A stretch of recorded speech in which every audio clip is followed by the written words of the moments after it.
just about 10 o'clock on Thursday night, Thanksgiving night, when police originally said that 21-year-old EJ Bradford was involved in an altercation that led to the shooting of an 18-year-old male and a 12-year-old female bystander. But over the weekend, that story dramatically changed. And now police here in Hoover, Alabama, just south of Birmingham, say they do not believe that it's likely that Bradford fired those shots at all and that the shooter is still here on the loose. Now, Hoover police released a new statement here this morning saying that they're extending their condolences and their thoughts and prayers to the family of EJ Bradford.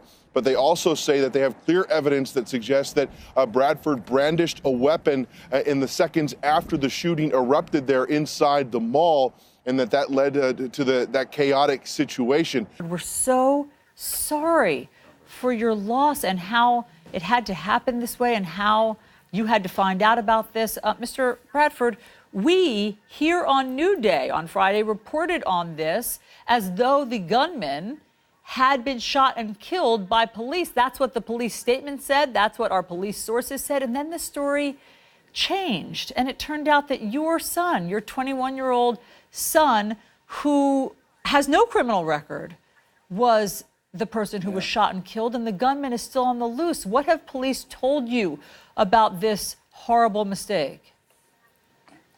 They haven't told me anything yet. Nobody has responded. You know, we hadn't got no calls and no apology. Nothing has been told to us what happened, what transpired, and led up to this point. Mr. Bradford, the police, in this horrible, tragic case of mistaken identity, have not reached out to you, his family. No, not at all. Ms. Pipkins, how do you think, you're holding a picture there of your son. We've seen him. We've seen how handsome he was. Obviously, he went into the Army. He was described by everybody as just being a helpful person, wanting to help others. How do you explain what happened in that mall? I know that was the day that they took my son from me, and my Thanksgiving will never be the same. I'll never be able to see my son's face again, or to look into his eyes, or to hear him say, "Mom, I love you, Mom, love you," and hug on me and kiss on me, you know. And like his father has said, no one has even reached out to us in any type of way.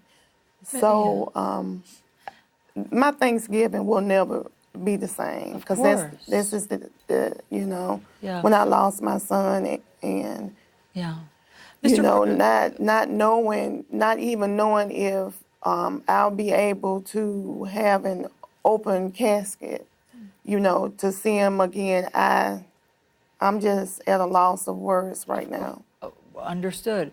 Mr. Crump, this is horrible. I mean, this is just a horrible tragedy, and the idea that the police wouldn't reach out to the family to try to explain themselves, but maybe it's that in the chaotic seconds after a gunman opened fire on shoppers in a crowded mall, they showed up, and I think that what their story is now was that EJ had a gun himself, and they thought that he was brandishing a gun and that he was the gunman. Can it be an innocent case of mistaken identity?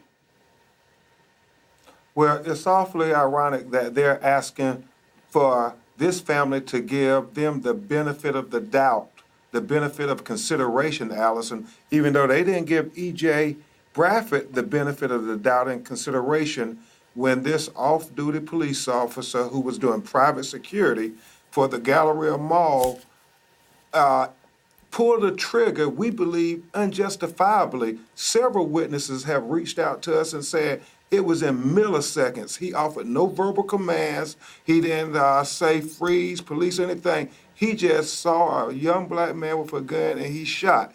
Witnesses say EJ was helping them. A young lady said EJ saved her life and helped several others, reached out to the family. So he was a good guy with a gun. But this notion of good guy with a gun trying to stop the bad guys with guns doing these mass shootings, where if you happen to be black, the police see you as a criminal. That and they shoot and kill you. That has been shown in Jamel Robinson in Chicago, now here in Birmingham, Alabama, which is the epicenter of the civil rights movement, that it doesn't matter if you're a good guy with a gun. If you're black, the police shoot and kill you and ask questions later. Mr. Crump, is it your understanding from what you've been able to find out about what happened during that chaotic moment that many people in the mall were carrying guns that day and took their guns out as the good guys to try to stop the bad guy, or was it just EJ?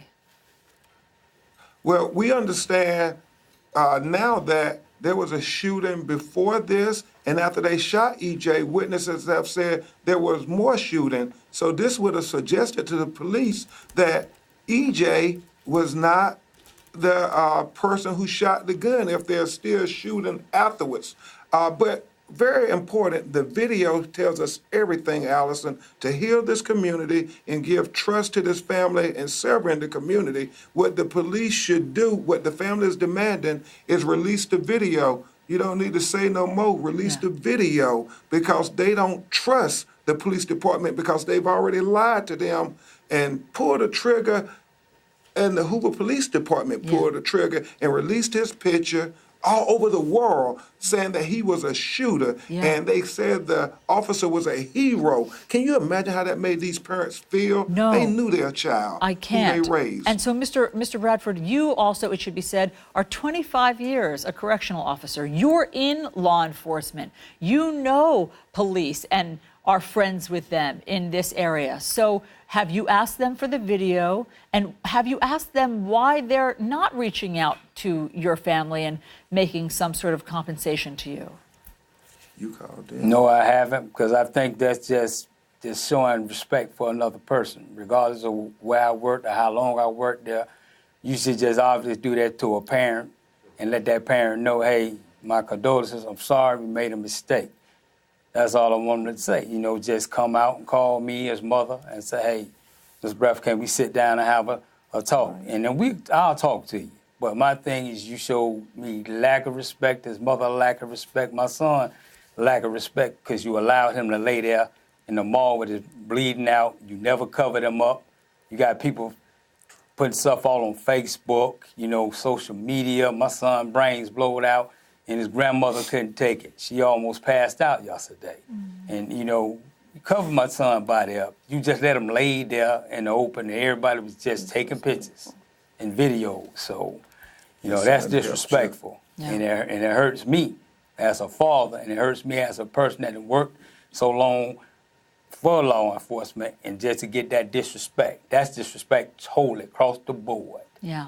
Well, Mr. Bradford and Ms. Pipkins, Benjamin Crump, you are not asking for anything unreasonable. You are asking for the common decency of a phone call to understand what happened in that mall and why your 21-year-old son was killed. Obviously, we will stay on the story. We will wait for the video to be released and the rest of the pieces to come together here. We're so sorry for your loss. Thank you for joining us. Thank you. Thank you, Allison.